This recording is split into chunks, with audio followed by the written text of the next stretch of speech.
Hey, this is Parker with Magnum Bikes. Today we're going to be going over cleaning and lubricating your chain. You've been riding your bike for a little bit. You've started to notice maybe your chain is making a little bit of noise or it's not shifting quite as well.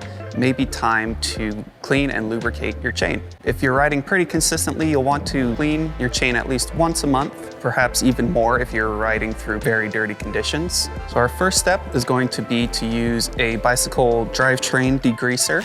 If you don't have this specifically, some kind of typical household degreasers like dish soap mixed with water will work as well. Pour this onto our rag that's not going to leave any fibers on our chain, as that will increase the wear to it. You can do this anywhere where you can freely backpedal your bike, in a stand, leaning up against the wall, having a friend hold it up for you.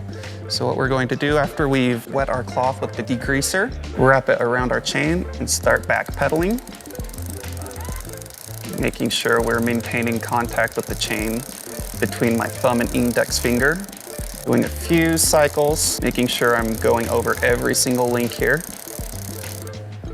And if needed, we can add some more degreaser and go for another cycle. And after we have degreased and cleaned our chain, we're going to apply our lube. Now, the type of lube you're going to use is going to vary depending on when and where you're riding your bike. In Utah here, we have very dry summers, very dusty, so I'll be using a dry lube on our bike. If you're in a more humid or wet location or riding after rainstorms, you may want to use a wet lube. They will both help protect and elongate the life of your drive chain. So very similar process. You want to make sure to get lube on every single link, applying it to the rollers, not to the outside of the chain.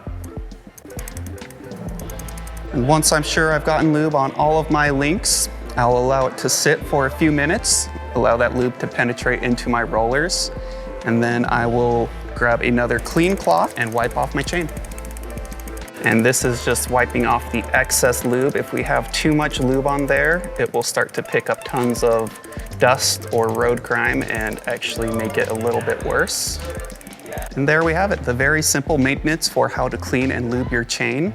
This will help you protect your components and make it so you don't have to replace your chain, your cassette, your gears as often as you would if you leave it alone. If you have any more questions, feel free to reach out to our customer support team or visit us on magnumbikes.com. Like and subscribe for more content like this. We'll see y'all later.